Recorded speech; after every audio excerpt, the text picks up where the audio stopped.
بسم اللہ الرحمن الرحیم۔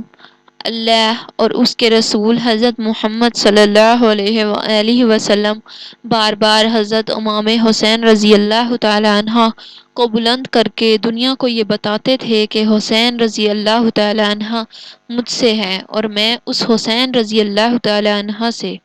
اے لوگو، اگر اس حسین رضی اللہ تعالی عنہ پر کوئی مشکل آ جائے اور تم سے مدد طلب کرے تو اس کا ساتھ دینا، کیونکہ یہ جنت کے جوانوں کا سردار ہے، میرا خون ہے، میری اولاد ہے۔ لیکن افسوس، ابھی رسول صلی اللہ علیہ وآلہ وسلم کی رحلت کو تھوڑا وقت ہی گزرا تھا کہ کربلا کے میدان میں ایک طرف بہت زیادہ مجمع تھا، دوسری طرف حسین رضی اللہ تعالی عنہ، جس کو اللہ کے رسول صلی اللہ علیہ وآلہ وسلم اپنے کندھوں پر سوار کرتے تھے۔ حضرت امام حسین رضی اللہ تعالی عنہ اپنے نانا کی امت سے بار بار کہتے رہے کہ کیوں میرا راستہ روکا ہے؟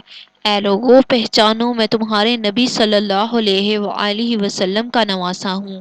کیوں 3 دن سے میرے بچوں کو پیاسا رکھا ہے؟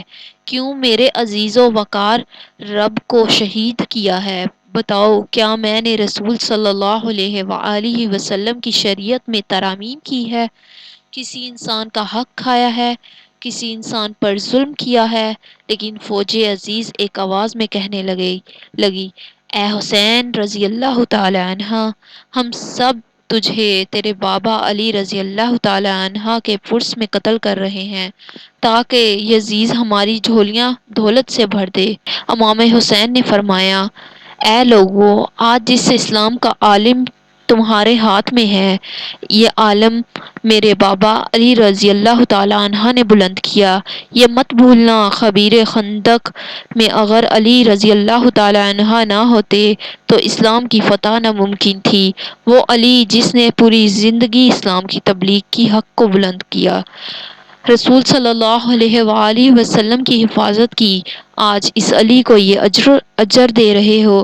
اے لوگو، بتاؤ، اللہ کے رسول نے بار بار میرے بابا علی رضی اللہ تعالی عنہ کا ہاتھ بلند کر کے فرمایا تھا کہ جہاں حق ہوگا وہاں علی ہوگا، جہاں علی ہوگا وہاں حق ہوگا۔ اور آج اس علی اور اولاد رسول صلی اللہ علیہ وآلہ وسلم کو یہ اجر دے رہے ہو۔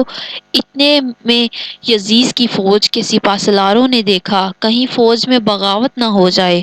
اے شمر، کیا دیکھ رہے ہو؟ حملہ کرو۔ بس لاکھوں کی فوج نے جب رسول صلی اللہ علیہ وآلہ وسلم پر حملہ کیا، رسول صلی اللہ علیہ وآلہ وسلم کے نواسے پر حملہ کیا، امام حسین رضی اللہ تعالی عنہ نے اللہ کا نام لیا۔ تاریخ گواہ ہے کہ ایک طرف لاکھوں کا مجمع اور ایک طرف 3 دن کا بھوکا پیاسا حسین ابن علی۔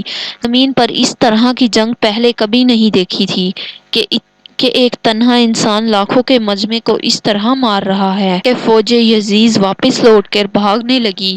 امام حسین فوج یزید سے مخاطب ہو کر فرماتے ہیں، آؤ، 3 دن کے بھوکے کی جنگ دیکھو، 3 دن کے پیاسے کی جنگ دیکھو، رسول صلی اللہ علیہ وآلہ وسلم کے نواسے کی جنگ دیکھو، اس کی جنگ دیکھو جس کا جوان بھائی مارا گیا اور بیٹی کو نظروں کے سامنے قتل کر دیا گیا، جس نے اپنے ہی ہاتھوں سے اپنے بچے کی قبر بنائی۔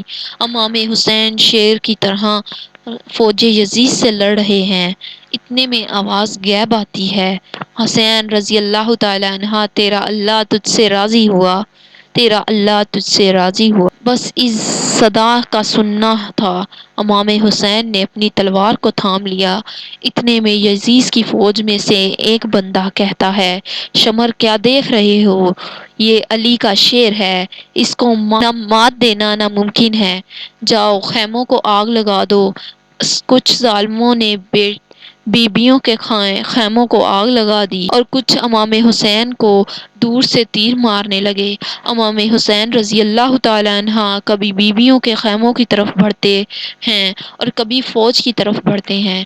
عمر بن سعد اور شمر نے فوج کو 4 حصوں میں تقسیم کر دیا اور یہ کہا کہ کوئی بھی حسین کے قریب نہ جائے، جس کے پاس جو چیز ہے وہ دور سے حسین کو مارے، جس کے پاس نیزہ تھا اس نے نیزہ مارا، جس کے پاس تیر تھے وہ تیر مارتا رہا، جس کے پاس برچیاں تھی وہ برچیاں مارنے لگا۔ تاریخ نے لکھا جس کے پاس مارنے کے لیے کچھ نہ تھا وہ کربلا کی گرم زمین سے مٹی اٹھا کر امام حسین کی طرف پھینکتا رہا۔ امام حسین کے جسم مبارک پر ہزاروں زخم لگتے رہے۔ امام حسین کے جسم مبارک پر اتنے تیر تھے کہ آپ صلی اللہ علیہ وآلہ وسلم کا جسم مبارک نظر تک نہیں آ رہا تھا۔ بس جیسے ہی نواسہ رسول صلی اللہ علیہ وآلہ وسلم گھوڑی کے سیٹ سے زمین پر آتے ہیں، جھومنا شروع کر دیتی ہے، لیکن اتنے میں وہ گھوڑا جس پر آپ سواری کیا کرتے تھے وہ امام حسین کے چاروں طرف گھومنا شروع کر دیا تاکہ ان کو تیروں سے میں اپنے آقا حسین کو بچا لوں۔ وہ گھوڑا دوڑ ہی رہا تھا، اتنے میں عمر بن سعد نے کہا، اے لوگو رکو، فوج یزید میں نے اپنی آنکھوں سے دیکھا تھا کہ اس گھوڑے پر اللہ کے رسول صلی اللہ علیہ وآلہ وسلم سواری کر رہے تھے، کہیں تیر اس گھوڑے کو نہ لگے، یوں ان تیروں کو چلانا بند کیا گیا۔ افسوس ہے ان لوگوں کو اس گھوڑے کا تو احترام معلوم تھا جس پر رسول صلی اللہ علیہ وآلہ وسلم سواری کیا کرتے تھے، لیکن اس نے حسین کا احترام بھول چکے تھے جن کو اپنے کندھوں پر سوار کر کے امت کو دکھایا کرتے تھے۔ بس امام حسین رضی اللہ تعالی عنہ زمین کربلا پر اپنا سر رکھ کر اللہ کا شکر ادا کر رہے ہیں، اور وہاں فوج یزید کے مختلف سپاہی امام حسین کا سر کاٹنے کے لیے قریب آتے ہیں۔ جو بھی قریب آ کے حضرت امام حسین کے سر کو دیکھے تو اس کو امام حسین کے چہرے میں رسول صلی اللہ علیہ وآلہ وسلم کا چہرہ نظر آئے اور وہ چینک کے دور چلا جائے۔ اتنے میں شمر کہنے لگا، یہ کام مجھ سے ہی ہونا ہے، یہ کام مجھ سے ہی ہونا ہے۔ جیسے ہی شمر نے خنجر امام حسین کے گلے پر رکھا تو اس نے دیکھا کہ امام حسین کے لب ہل رہے ہیں۔ اس نے سوچا ہم نے امام حسین کا پورا خاندان قتل کر دیا۔ 3 دن تک امام حسین کے بچوں کو پیاسا رکھا، شاید حسین ہمیں دے رہے ہوں گے۔ سننے کے لیے کان قریب کیا تو کیا سنتے ہیں، امام حسین صلی اللہ علیہ وآلہ وسلم اللہ کے دربار میں اللہ کی نعمتوں کا شکر ادا کر رہے ہیں کہ یا اللہ تیرا شکر ہے کہ اس عظیم امتحان کے لیے تو نے اس حسین کو چنا۔ اتنے میں امام حسین نے آنکھیں کھول لیں اور شمر سے کہا، اے شمر، تو نہیں جانتا کہ میں رسول صلی اللہ علیہ وآلہ وسلم کا نواسہ ہوں، جنت کا سردار ہوں، حق پہ ہوں، بے جرم ہوں۔ شمر نے کہا، ہاں مجھے معلوم ہے۔ پھر آپ صلی اللہ علیہ وآلہ وسلم نے فرمایا، تو کیوں قتل کر رہے ہو؟ تو شمر نے کہا کہ یزید میری جھولی دنیاوی دولت سے بھر دے۔ بس یہ کہتے کہتے شمر امام حسین کا گلا کاٹتا رہا اور فوج یزید مسلسل جھومتی رہی۔ امام حسین کا سر قلم ہونے کے بعد سادات کو لوٹا گیا۔ امام حسین کے سر مبارک کو ہوا میں بلند کر دیا۔